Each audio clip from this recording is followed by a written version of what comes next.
reasons you might want to rethink going into ministry, making it all about you and not about God and his people. Jesus said, don't be like the Pharisees who go out and pray, do stuff to be seen among men. Unfortunately, there's a lot of that going on. And it's probably part of the reason people have been using the phrase church hurt, because we got a lot of people who've been going into ministry for the wrong reasons. And that is to be seen, to look good in front of people. It should never be about us. It's one thing I love about certain worshipers that are able to really get into that secret place, no matter who's in front of them, no matter who's in the audience. Because one thing they know is when they start worshiping, they're no longer on the stage. They're also in the audience with everybody else, and God's on the stage. That's how we should approach ministry. God is the one that's on the stage, and we're all in the audience together. If you're praying for someone and the whole time you're praying, you're subconsciously in your head about who's around you, who's watching, who's listening, how do I look right now? That's something you got to work on. You got to give God your heart. Be like David when he said, test my heart, even purify my heart, give me a clean heart.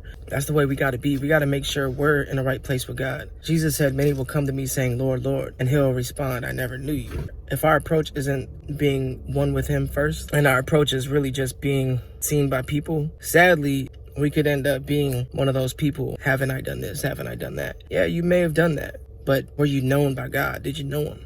Did you really know him? Were you really known by heaven? Heavenly fame is far greater than any fame this world could give you, no matter who's watching you, no matter who's in the crowd, no matter who's listening. It fails in comparison with the inheritance we have in heaven. So I challenge everyone listening to really be mindful of God's presence in your life. Walk in the fear of the Lord and acknowledge him in all your ways. From there should flow situations where God is showing up and encountering people through you, but especially in you, to where you're noticing a transformation in your own heart, in your own life. Everything else that you want to see in your life, it'll follow. If you delight yourself in the Lord first, because just like the Pharisees, they have their reward. They do kind of look good in front of people. They do look like they got it all together. That's as far as their reward goes. They look like they got it all together, but that shouldn't be our goal. We shouldn't be worried about who's looking at us and how they see us. We should care about how God sees us. And from there, we get identity and truth that sets us free. Blessings.